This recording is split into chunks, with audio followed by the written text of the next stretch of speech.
लोकसभेतील विरोधी पक्षनेते राहुल गांधी यांना लोकसभेत वादग्रस्त टिप्पणी केल्याच्या तक्रारीनंतर लोकसभा सचिवालयाने नोटीस पाठवली आहे. पेपरफुटी विरोधी विधेयकावर चर्चा करताना अमित शाह यांना एडिटर आणि अंधभक्त शब्दाचा वापर केला होता.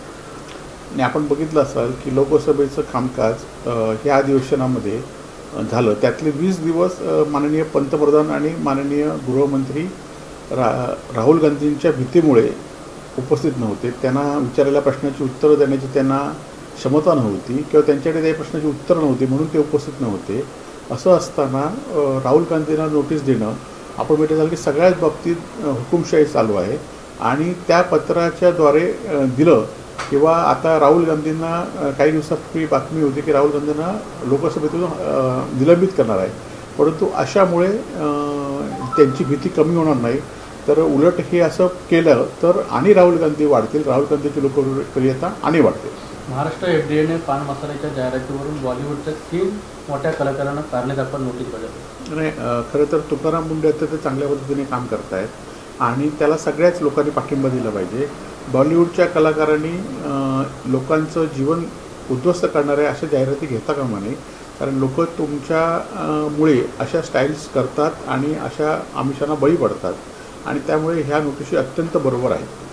प्रणिती शिंदेंच्या कार्यक्रमात संपूर्ण वंदे मातरम न म्हटल्याने नवा वाद होण्याची शक्यता आहे. नाही, खरं तर आपण बघितलं असेल की सगळीकडे जाता कालच्या दिल्लीच्या जंतर मंतरच्या आंदोलनानंतर सगळेच खरं तर वंदे भारत असून दे, जनगण मन असून किंवा भारत माता की जय हे उत्स्फूर्तपणे म्हणत आहेत आणि त्यामुळे भाजपचा आता जो अजेंडा होता की भारत माता की जय हा आपलाच नारा आहे तो आता कुठेतरी मागे पडत चालला आहे. लोकांना भारत मातेबद्दल प्रेम आहे. 80 वर्ष स्वातंत्र्य झाल्यानंतर लोकांनी वेगवेगळ्या पद्धतीने, बलिदानाने, त्यागाने, प्रेमाने हे आपलं दाखवून दिलेलं आहे आणि आज भाजपचा अजेंडा गेल्यामुळे आज हे असे काहीतरी छोटे छोटे विषय काढत आहेत आणि लोकांमध्ये संभ्रम निर्माण करण्याचा प्रयत्न करत आहेत. मुंब्रा परिसरात भव्य कावड यात्रेला मंत्री नितेश राणे यांची उपस्थिती. काल नितेश राणे मुंब्र्याचे नामांतरण उमादेवी करा अशी मागणी केली होती. आज कावड यात्रेला उपस्थित राहणार तेव्हा नवा वाद निर्माण होण्याची शक्यता नाही. खरं तर कावड यात्रा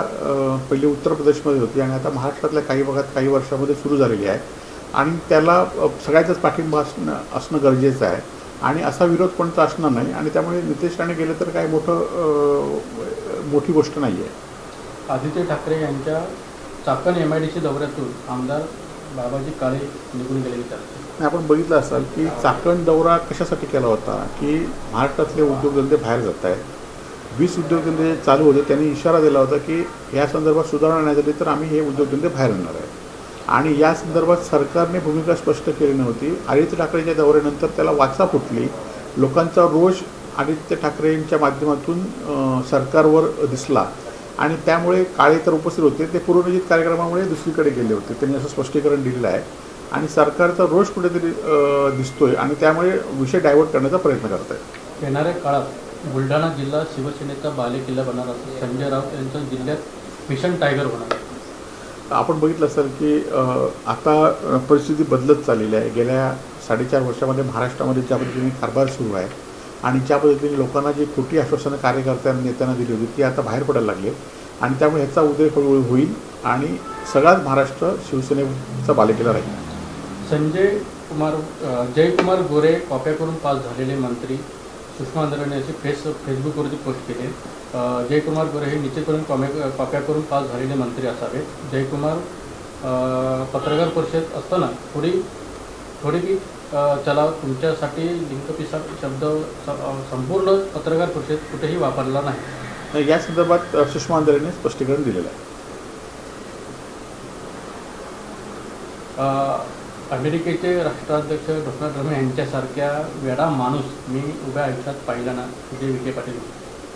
ते त्यांची त्या संदर्भात डोनाल्ड ट्रम्पबद्दल बोलण्याची त्यांची क्षमता आहे की नाही मला माहिती नाही, पण आम्ही त्या विषयात इंटरनॅशनल विषयात आम्ही काय बोलू शकतो.